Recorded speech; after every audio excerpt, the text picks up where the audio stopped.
Work energy and power. Question 4. The track for a motorbike race consists of a straight horizontal section that is 800 meters long. A participant, such as the one in the picture, rides at a certain average speed and completes the 800-meter course in 75 seconds.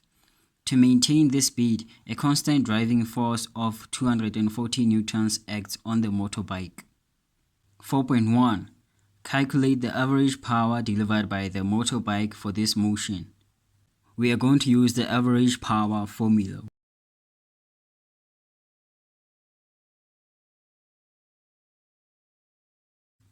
Now they told us that the force is 240 newtons. But we don't know the average velocity. We just know the distance and time. So I'm going to need you to go back to grade 6. Do you remember this triangle where we have distance, speed, and time? In order for us to find the velocity, we're going to have to say speed is equal to distance over time. Distance is 800 meters divided by 75 seconds. That's the velocity, meters per second. So we're going to put this over here. 800 divided by 75. We get 2,560 watts. Another person participates on the same motorbike on a track with an incline. Starting from rest, meaning the velocity here when you are starting out is 0. The person rides a distance of 450 meters up the incline, which has a vertical height of 5 meters.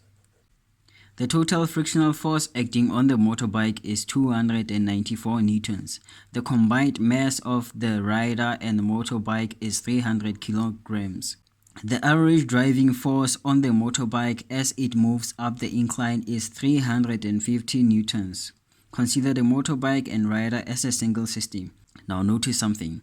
The force that the motor delivers to drive our motorcycle when he is going up the incline is 350. But then when it was a straight line, the force was only 240. So it makes sense for the force to be high because going on an incline is more difficult than just going on a straight line. Why? Because when you go on a straight line, the only force that is opposing you is the frictional force. But when you go up a slope, you are going against the friction between the wheels and the track, right? And you are also going against gravity because you gain height as you move to this direction. 4.2. Draw a labeled free body diagram for the motorbike rider system on the incline. We have normal force delivered by the motor, weight, and friction. 4.3. State the work energy theorem in words. The total work done on an object is equal to the object's change in kinetic energy.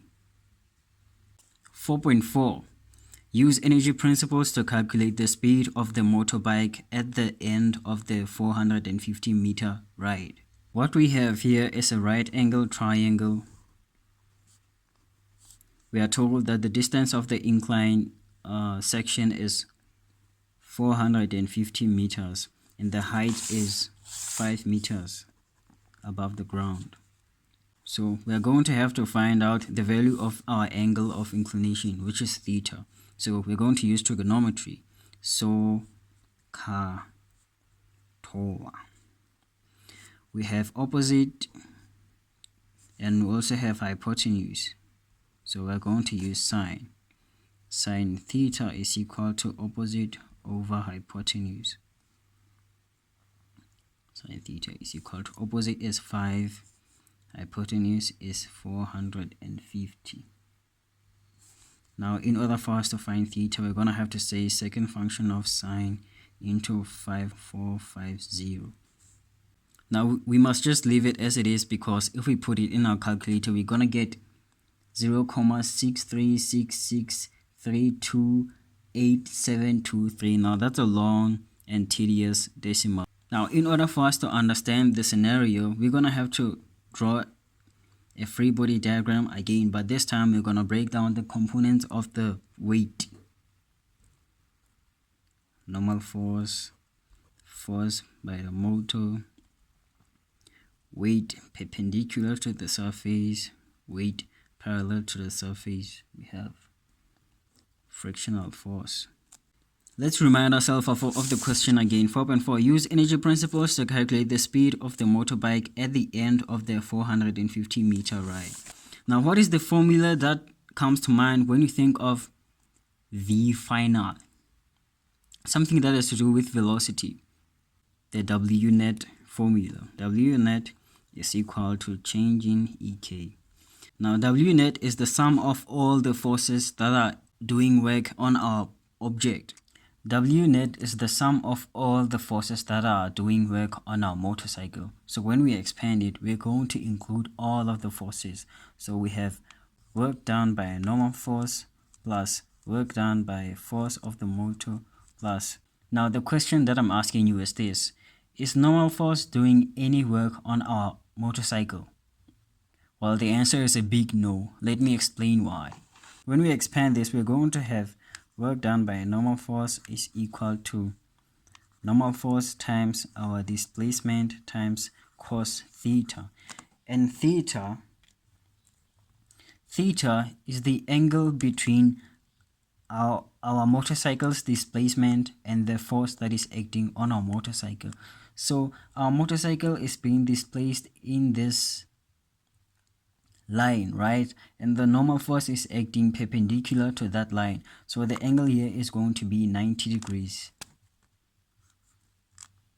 So we're going to have normal force times displacement times cos of 90 degrees. Now cos of 90 degrees is cos of 90 is equal to 0. And anything multiplied by 0 is 0. So the work done by normal force is 0 joules. The same applies to weight perpendicular. We are still going to use the angle of 90 degrees because it is also acting perpendicular to the line of displacement.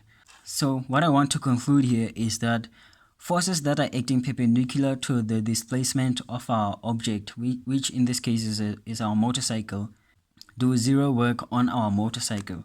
So to save time, you don't even have to add them on your calculations. So the work done by a normal force will be 0 joules and the work done by weight perpendicular will also be 0 joules. So we only consider these 3 forces.